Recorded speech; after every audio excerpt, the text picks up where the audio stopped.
KPK, Komisi Pemberantasan Korupsi, bahwa Gubernur Sumatera Utara dan istri keduanya diperiksa sebagai saksi untuk pengacara OC Kaligis. Apa perkembangannya? Saya tanyakan langsung ke Firza Raditami di gedung KPK. Firza, pemeriksaan Gubernur Gatot Pujo Nugroho dan istrinya sudah selesai. Apa agenda selanjutnya? Ya, benar sekali, Cindy.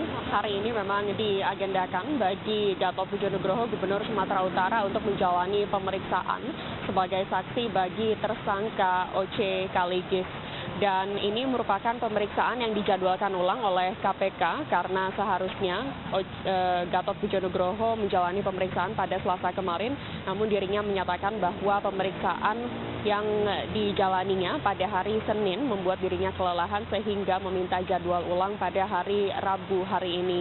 Dan pemeriksaan kepada Gatot Pujo Nugroho ini bisa dikatakan cukup cepat dibandingkan dengan pemeriksaan-pemeriksaan yang telah dijalaninya sebelum-sebelumnya, karena pemeriksaan hari ini hanya berlangsung sekitar 6 jam. Dan selain itu juga bukan hanya dari Gatot Pujo Nugroho saja yang diperiksa pada hari ini, tapi juga ada istrinya, Evi Susanti, yang diperiksa pada hari ini di gedung Komisi Pemberantasan Korupsi. Sebenarnya hari ini tidak ada jadwal pemeriksaan bagi Evi Susanti, namun melalui Rasman Arif Nasution, kuasa hukum bagi Gatot dan juga Evi, dirinya menyatakan bahwa Evi diperiksa sama seperti Gatot untuk menjalani pemeriksaan sebagai saksi bagi tersangka OC Kaligis. Dan masih melalui Rasman Arif Nasution dinyatakan bahwa Evi memang sering bertemu atau berkomunikasi dengan OC Kaligis. Ini dikarenakan OC Kaligis merupakan kuasa hukum bagi keluarga Gatot Pujo Nugroho. Dan selain itu juga Evi Susanti mengenal cukup dekat OC Kaligis selama 14 tahun. Memang ada sejumlah uang yang diberikan kepada firma hukum OC Kaligis, namun melalui Rasman tadi disebutkan bahwa ini bukanlah uang untuk suap dalam dugaan penyuapan kepada hakim dan juga panitera PT UN Medan Sumatera Utara, namun melainkan untuk dana operasional pengacara. Dan Evi juga mengaku aneh jika OC Kaligis sempat berbicara kepada media jika dirinya tidak mengenal Evi Susanti. Ada sejumlah uang yang disetorkan dari Evi Susanti kepada firma hukum OC Kaligis ini senilai 15 hingga 18 ribu US dollar yang dikirimkan dalam beberapa tahap. Kami akan berikan pernyataan langsung dari Rasman Arif Nasution, kuasa hukum dari Gatot Pujo Nugroho dan juga Evi Susanti. Bu Evi bertemu dengan OC Kaligis itu sudah sering.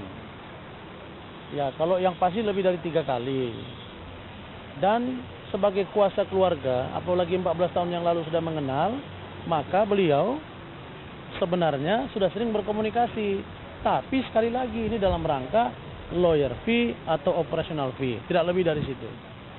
Saya rasa aneh juga ya kalau Pak OC Kaligis mengatakan tidak mengenal Bu Evi.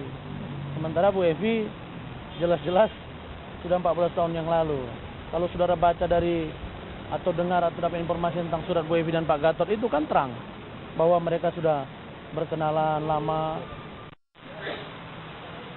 Gatot Pujo Nugroho dan juga Evi Susanti menyebutkan bahwa sebenarnya inisiator dari pengajuan gugatan ke PT UN Medan Sumatera Utara adalah diinisiasi oleh OC Kaligis.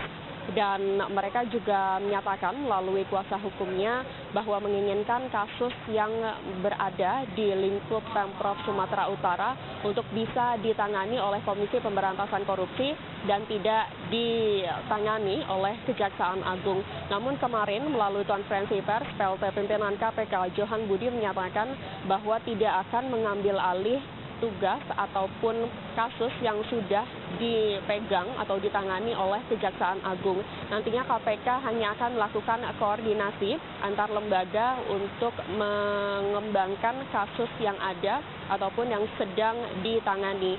Selain itu juga saudara, Gatot Pujo Nugroho juga menyatakan kekecewaannya karena akan ada rencana penonaktifan yang dilakukan oleh Mendagri Cahyokumolo saat dirinya menjadi tersangka. Sedianya penonaktifan kepala daerah dilakukan saat berkas sudah P21 atau dilimpahkan ke pengadilan. Itu artinya saat status Gatot Pujo Nugroho sudah menjadi terdakwa.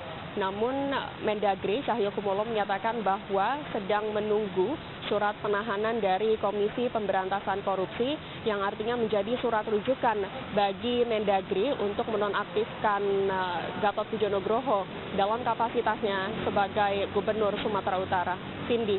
Terima kasih Firza Raditami yang melaporkan langsung dari KPK. Seperti yang kita